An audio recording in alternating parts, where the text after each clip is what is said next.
compared to taxpayer services. Do you agree that some of the IRA enforcement funds could be more effectively spent on improving customer service? And could you just elaborate on that point a bit?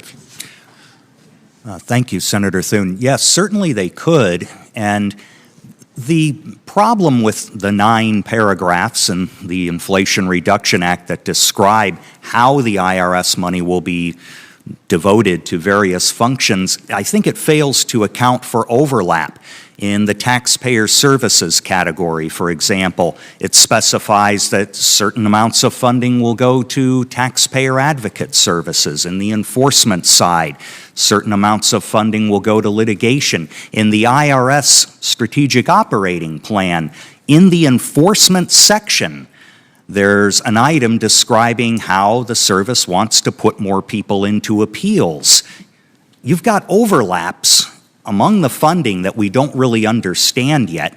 And I think we need to consider holistically that, yes, taxpayer services and other items can increase compliance. At a recent symposium by the Tax Policy Center, Nina Olson, the former national taxpayer advocate, says, we're good at measuring non-compliance, or at least we think we are, when it comes to audit rates and the like. What about compliance when taxpayer services improve? We've not measured that impact sufficiently.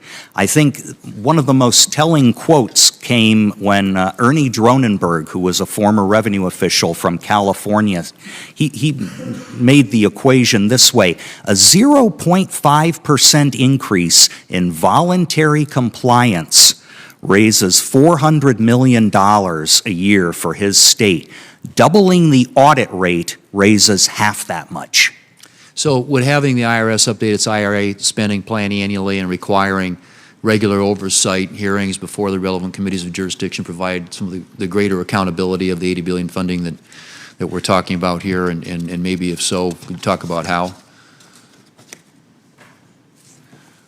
Well, I think that Congress can't go at it alone. There certainly has to be a series of reports set up for the agency to describe in detail where the money is going, and answering this question of how exactly this funding for auditing high-income individuals is going. There's, of course, the Criminal Investigation Division, whose funding is very important, but Commissioner Werfel himself has said their hires for CID will be somewhere around 3% of the total. This is serious news. A recession is predicted to begin in the United States very soon.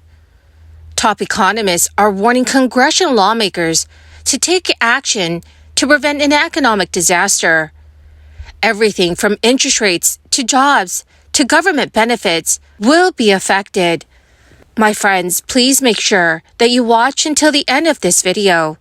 Also, do stay tuned because I'll be announcing the winners of yesterday's Walmart gift card giveaway. If you'd like to enter these weekly giveaway, friends, all you have to do is click and like several of my videos and then comment below the keyword of each video that you watch. The more videos that you watch and then comment on, my friends, the greater your chances of winning the giveaways. Economic experts are once again ringing the alarm bells over an imminent downturn. A U.S. recession is coming, they say, in the second half of 2023. And that is very soon, friends. The CEO of J.P. Morgan warned of great economic danger lurking just over the horizon. For more than a year, CEOs, economists, and analysts have been warning of an imminent economic downturn. Meanwhile, the economy has remained relatively resilient through it all. Things were not great last year. Inflation hit a 40-year peak. Gas prices were elevated. Consumer sentiment plunged, and markets fell by 20%. Still, the United States managed to avoid a recession. But the Federal Reserve has raised rates higher and more quickly than they have in many decades, and some say that the ongoing U.S. regional banking crisis is an early warning sign of stress on the system. The Fed's own experts predicted in March that the potential economic effects of the recent banking sector developments would lead to a mild recession starting later this year. Bank failures can make borrowing harder, which can curb spending and weigh on the economic activity. A Fed survey recently released confirmed that lenders are stiffening their standards. In the wake of banking collapses, demand for and supply of loans is now close to 2008 levels. The United States is approaching 1 year since inflation peaked at 9.1% in June of 2022. Historically, recession typically coincides with that peak. But that doesn't mean everything is back to normal. If the U.S. economy were to go into a recession in the second half of this year, we could chalk up the more delayed economic downturn to a Fed that was initially behind the curve in fighting inflation, along with monetary policy acting with its typical lag. The prospect of a government default is causing nightmares for millions of Americans, largely because of the negative impact it would have on everything from stock prices and interest rates to jobs and government benefits. But for the federal student loan borrowers, a default could have at least one advantage in the form of interest rates. Interest rates on federal loans are set once a year during Treasury note auctions. This year's auction occurred last week. Rates for federal loans first dispersed on or after July 1st, 2023, are projected to increase to 5.49% from 4.99% for most undergraduate loans. That is not exactly happy news, but better than what might happen in the event of a default. If a default does happen, the Federal Reserve will likely hike interest rates to bring in more money to the U.S. Treasury Department. However, federal student loan rates will be protected since they are already locked in. That is a luxury that Americans with private student loans will not enjoy. In fact, those borrowers could see their monthly payments rise by at least $23 or more following a default. Meanwhile, the clock is ticking on passing a bill that would let the U.S. avoid a default. Treasury Secretary Janet Yellen reiterated her position that a default could happen as early as June 5th if Congress does not raise a debt limit before the end of this month. But there appears to be progress this week in talks between President Biden and U.S. House Speaker Kevin McCarthy, who agreed to negotiate directly on a deal.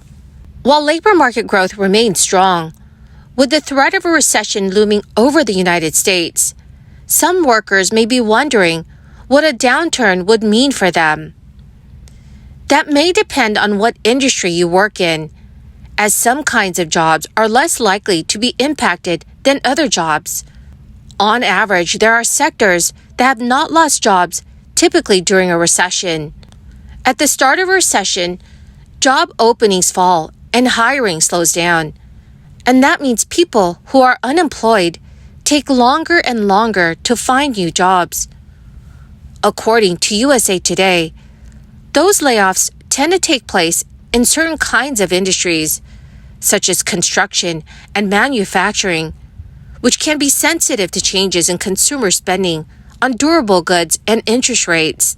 Well, my beautiful and most amazing friends, that is the end of my daily stimulus update video for this Tuesday.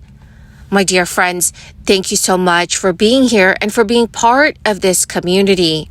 The two winners of yesterday's Walmart gift card giveaway is Carlos Cruz and Craig Kavanaugh. Congratulations, my dearest friends. To claim your gift cards, please check your notifications page and send me a message. Or you could message me on my Facebook page. Thank you, my friends, and have a wonderful and very blessed Tuesday.